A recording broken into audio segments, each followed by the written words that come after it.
Hello everyone, and welcome to the lost world of Cape Breton Island.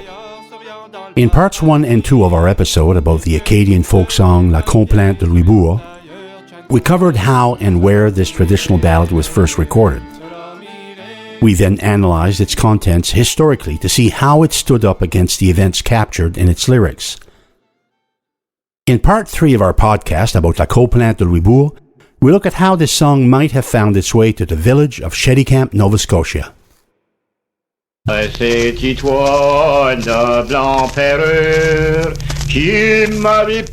You were listening to a recording of La Complainte de Louisbourg, made by folklorist Helen Creighton in Saint-Joseph-du-Moine on Cape Breton Island. On t'y croit, yes, imprenable, mais tu n'as plus résisté. Hidden within the vast catalogue of traditional songs from Chéticamp, we find La Complainte de Louisbourg.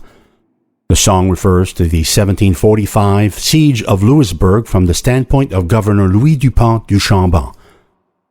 The lyrics are incredibly detailed, including vivid descriptions that point to an eyewitness to those events.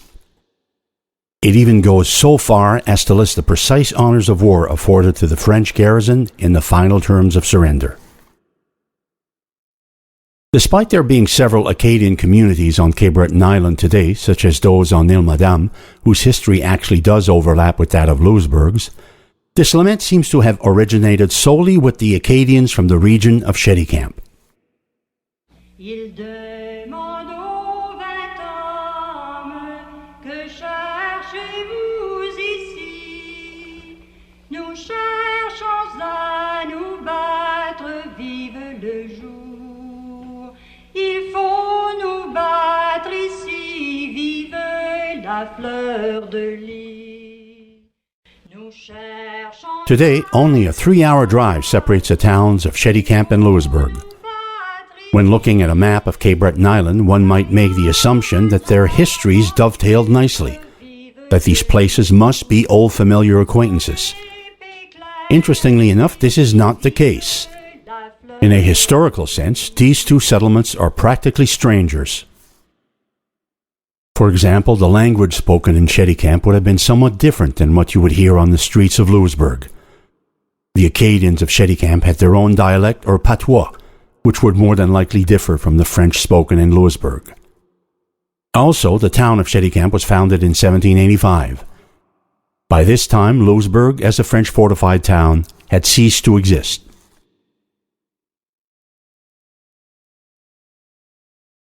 As the first wave of settlers stepped onto the shores of Chéticamp, the only things left of the once magnificent town of Louisbourg was a handful of dilapidated houses standing in what used to be a busy intersection, and by 1782, mostly inhabited by English families.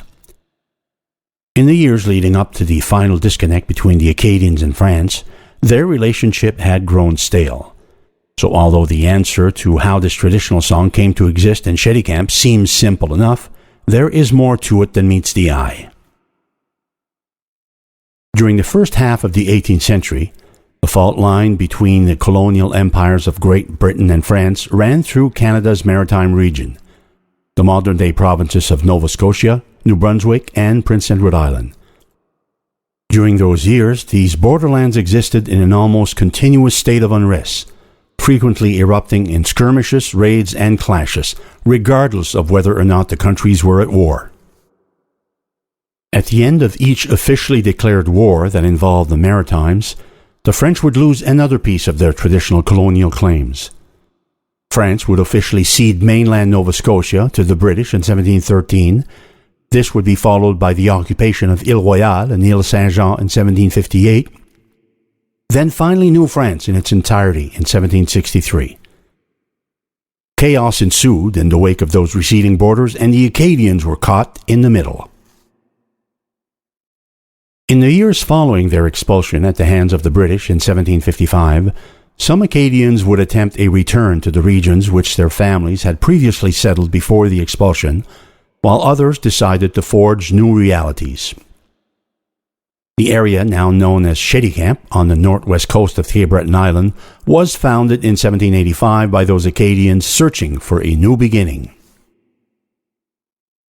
The location of Chéticamp is telling. Wedged between the Cape Breton Highlands on one side and the Gulf of St. Lawrence on the other.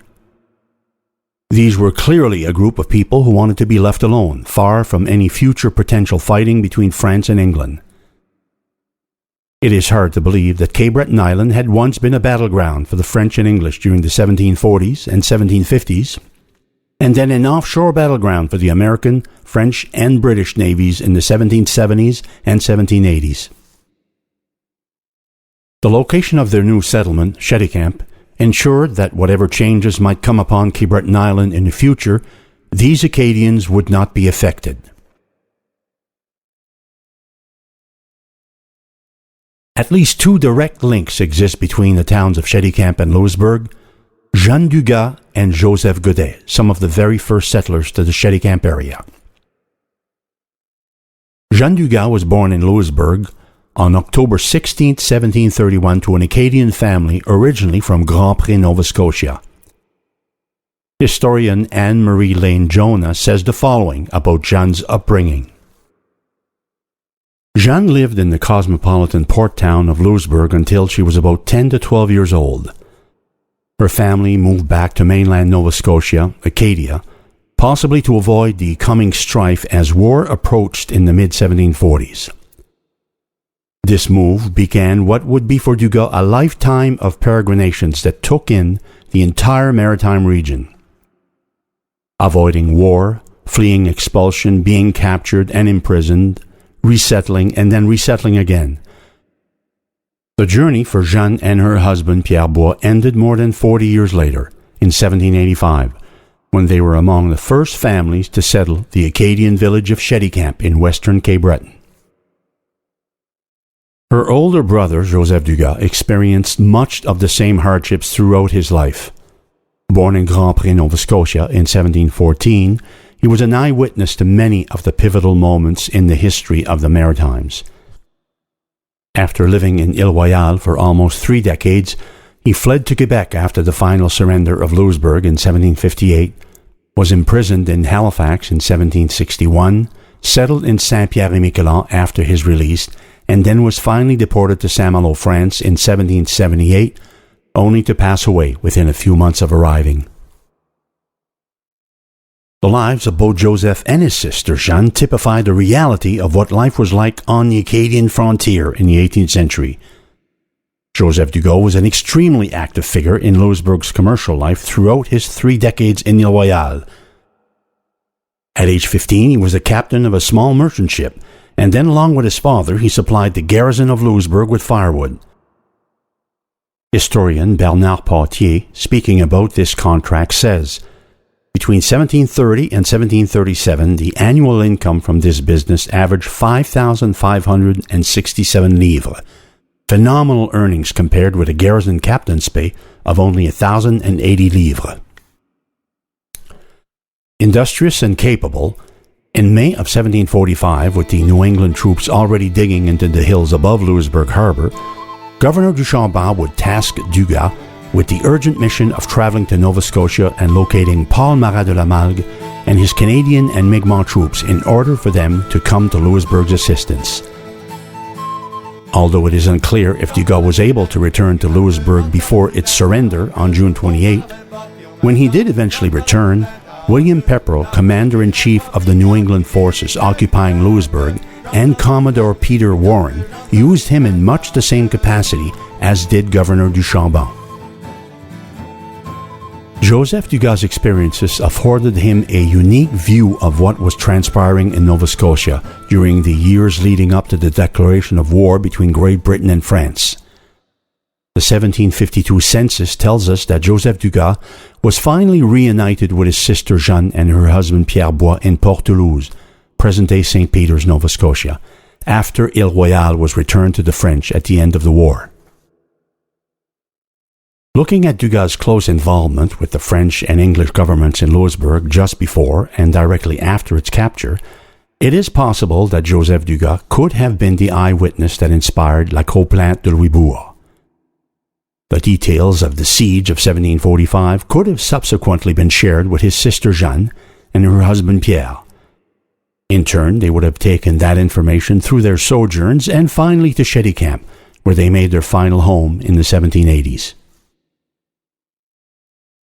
Another link exists between Chéticamp and Louisbourg with the family of Joseph Gaudet. The 1818 census of Chéticamp reveals that two of Joseph Gaudet's sons, Maximilien and Louis, were born in Louisbourg about 1761 and 1769 respectively. As to how long the family was actually living in Louisbourg during its final years as a town is unclear, and I would be very interested in knowing more about this part of their story, should anyone have additional information on the topic. Joseph Gaudet was born in Nova Scotia around 1736, making him around 9 years old at the time of the first siege. There is a possibility that once he married and moved to Louisbourg, he obtained enough of the story of the first siege to piece together what had happened and brought that information with him to Chéticamp later in life.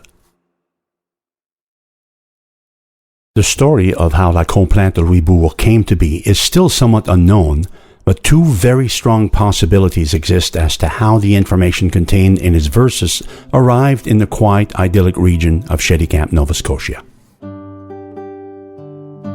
Firstly, Jeanne Dugas and her husband Pierre Bois, and secondly, the family of Joseph Gaudet. Perhaps its source of information is this elusive eyewitness to the long-lost colony of Ile-Royale, or perhaps it is the product of this eyewitness's grandchildren, or even great-grandchildren, preserving their ancestors' words in song. It is our hope that one day, the entire story of this song will finally come to light. We will end part 3 of this episode by listening to a bit more of La Complainte de Louisbourg, recorded in 1944 by Helen Creighton. Manque de canon, de poudre et d'ammunition. En garnison 20 000 hommes, nous avions tant de secours. Mais je voudrais savoir comment a-t-il pris Félixbourg.